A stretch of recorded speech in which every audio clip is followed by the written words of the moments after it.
अस्सलामुअलैकुम व्यूअर्स, उम्मीद करते हैं आप सब ठीक होंगे। अल्लाह ताला आपको अपने मान में रखे। तो आज हम बात करने वाले हैं इस इंजेक्शन के बारे में और आपको बताएंगे कि इस इंजेक्शन को किन किन सूरतों में इस्तेमाल करवाया जाता है। अगर आपको इसका इस्तेमाल करवाया जाए तो आपको क्या क्या फ़वाइद मिलते हैं।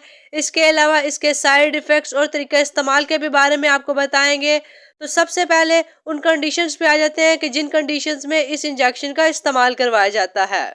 तो वो मर्द और ख़वातीन जिनके जिस्म में आयरन डेफिशिएंसी एनीमिया हो जाता है, यानी आयरन की कमी की वजह से उनके अंदर खून की कमी होना स्टार्ट हो जाती है, तो ऐसी कंडीशन में इस इंजेक्शन का इस्तेमाल करवाया जाता है। इसके अलावा वो मर्द और ख़वातीन जिनको क्रोनिक किडनी डिजीज हो, उनकी बॉडी के अंदर भी आयरन की कमी होना स्टार्ट हो जाती है, तो आयरन की कमी को पूरा करने के लिए इस इंजेक्शन का इस्तेमाल करवाया जाता है।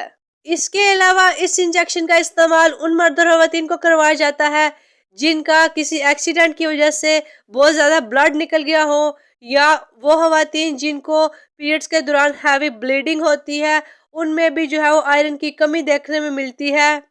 तो अगर आपके जिस्म के अंदर किसी भी वजह से आयरन की कमी हो जाए तो आयरन की कमी को पूरा करने के लिए फिर डॉक्टर्स इस इंजेक्शन का इस्तेमाल करवाते हैं।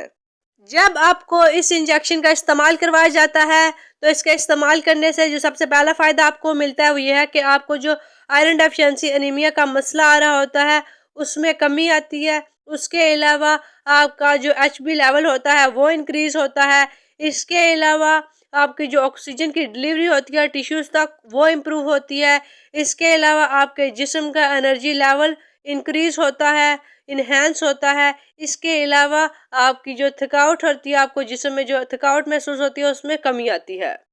तो बेसिकली ये इंजेक्शन उन मर्द और ख़वातीन को इस्तेमाल करवाया जाता है जिनके जिस्म के अंदर आयरन डेफिशिएंसी एनीमिया हो जाता है।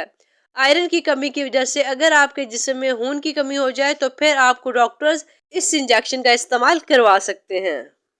इस इंजेक्शन का तरीका इस्तेमाल ये है कि इसको आईवी इन्फ्यूजन में डाइल्यूट किया जाता है और फिर आपकी रग के ज़रिए आपके जिस्म के अंदर इसको दाखिल किया जाता है।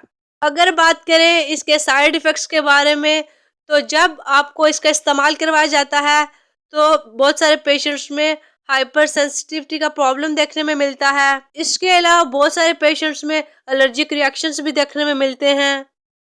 उस रग में आपको सोजन हो सकती है जिस रग के ज़रिए इसको आपके जिस्म में दाखिल किया जा रहा हो। तो ये इसके साइड इफ़ेक्ट्स हैं।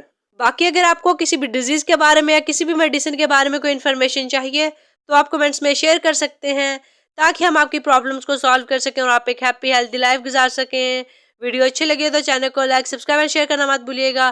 बेल नोटिफिकेशन को ऑन कर लीजिएगा ताकि हमारे चैनल पे आने वाली न्यू वीडियोज़ का नोटिफिकेशन आपको मिलता रहे। अपना और अपने प्यारों का ख्याल रखिएगा। तमाम दुआ बच्चों की पहुंच से दूर रखें।